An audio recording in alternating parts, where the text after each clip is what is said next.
most homes don't train women to be wives anymore because there are some criterias to actually run a home. Like people got to eat one way or the other. And so unless the criteria for getting married is that you're going to marry somebody who will hire an external cook in the home and make sure that whatever you guys are eating is coming from outside, or someone external is coming into your home to actually prepare those meals. If that is the criteria to getting married to that person, then it needs to be clear. So, but empowering somebody to know how to do something, whether or not they need it, I think is very important, and to do it excellently well. So marriage requires some certain things. It's not a must that every woman must cook in their home or should, but if it's important to the man or to your partner, then it should be something that should be discussed before you guys get married, in my own opinion. What's the point of having a fight about something that is important to you after you get married? There was no conversation. Like, you're so in love that there was no point during the courtship that this woman cooked for you, or, or she lied that she could cook, or whatever it is. If there was a deceit in it, then, the marriage was founded on deceit. But if you discover that this lady could not cook and you say, I'll manage, and later on you made it a humongous issue, then, it's a challenge. But waiting till after marriage and somebody's going back to their mother's house to learn how to cook, you need to understand that, like, in that area, you failed. And failing is not a bad thing, but accept the fact, first of all, that you failed. Don't manipulate the conversation into men and women.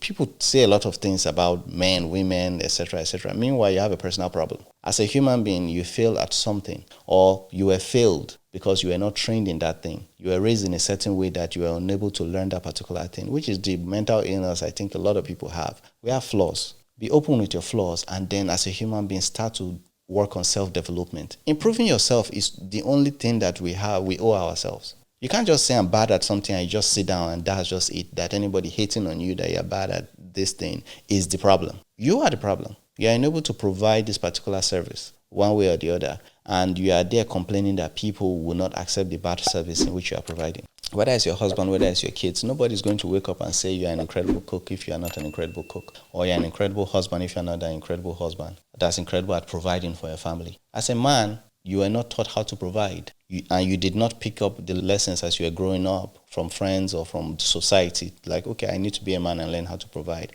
And then you went to bring a wife into the house. First failure for the wife is that she did not investigate whether you're a provider or not.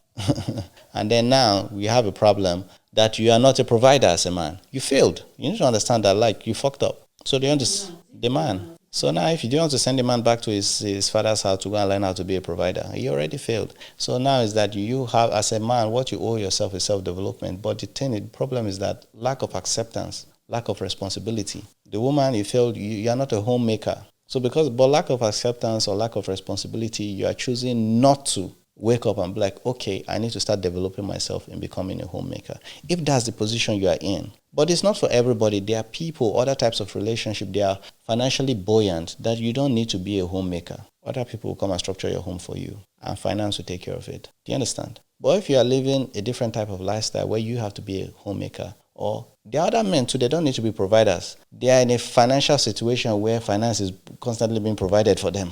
Do you understand? So this conversation is finance-based and self-responsibility based. So if you can take self-responsibility and say, okay, I have failed as a person. I was unable to learn. Maybe I was being taught. Whether I was a child, I refused to learn. Or maybe my parents failed me and did not teach me about these things. Or I was not in an environment that was able to learn. Since I know I need this thing right now in my marriage, in my relationship, where do I start learning? If I can learn it freely and easily from my parents, maybe I have good relationship with my parents and all that, I'll go back and learn and ask questions from my father. How do I do this? What do I do? Do I need to go back to school to become a provider? Do I need to start a business? What the fuck do I do? Or I find a mentor who I respect and all that, and I learn from there and I start being effective. As a woman, you can go, if you have a good relationship with your mom, you believe your mom was a good mother or wife, you can go back and learn from them. But not all, you don't go back to your father or your mother to learn if they are terrible at what they do.